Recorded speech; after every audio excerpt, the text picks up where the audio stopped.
Good morning everyone. कसे आहात सगळेजण? मजेत आहात ना? मजेतच असायला हवं. हा व्हिडिओ जो आहे तो संक्रांतीच्या 2 दिवस अगोदरचा आहे. हा आज मी तुमच्यासोबत शेअर करते.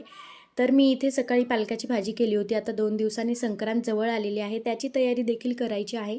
तर तुम्ही पालकाची भाजी कशी बनवता कमेंटमध्ये नक्की सांगा. विहान देखील स्कूलमध्ये गेला आहे. आता मला 3 वाजेपर्यंत सगळी कामे करून घ्यायची आहेत. इथे भाजी वगैरे मी साफ करून ठेवलेले आहेत. आता 2 दिवसांनी संक्रांत आले. हे जेव्हा आपण प्रिपरेशन करून ठेवतो ना, तर तेव्हा आपल्याला एकदम कामे असे त्या दिवशी पटापट होऊन जातात. घरातली कामे तर होतच राहतात. म्हटलं चला आता मेहंदी लावून घेऊया.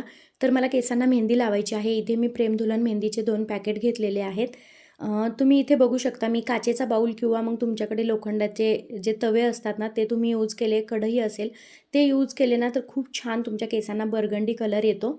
तर माझ्याकडे काचेचा बाऊल आहे, त्यामध्येच मी मेहंदी भिजत ठेवते. इकडे आपलं पाणी देखील उकळलेलं आहे. आता संध्याकाळची तयारी मला करायची आहे. स्वयंपाक वगैरे बनवून घ्यायचा आहे आणि जेणेकरून स्वयंपाक करून घेतला म्हणजे मेहंदी अप्लाय केल्यानंतर आपल्याला लोड पडत नाही किंवा बाकीचे कामे करायला पण म्हणजे नको वाटतं. तर इथे पाणी उकळलेलं आहे आणि थंड देखील मी करून घेतलेलं आहे. मेहंदी भिजत ठेवलेली आहे. याची कन्सिस्टन्सी तुम्ही बघू शकता. चहा घेतला आणि नंतर बाकीची राहिलेली कामे मी करायला घेतली. इथे मी वरण टाकून घेते. आता वरणामध्ये मी सिंपल असं तूर डाळ आणि मूग डाळ यूज करून मी म्हणजे शिजवून मी वरण करत असते. तर वरणाची रेसिपी देखील मी तुमच्यासोबत शेअर करेल. अशा पद्धतीने तुम्ही जेव्हा वरण कराल ना, तुम्ही खाऊन बघा. खूप टेस्टी लागते. खूप छान असं वरण आपले रेडी झालेलं आहे.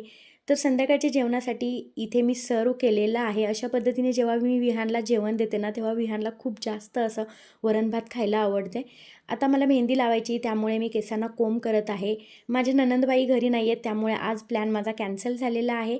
भेटूया नेक्स्ट व्लॉगमध्ये. तोपर्यंत बाय.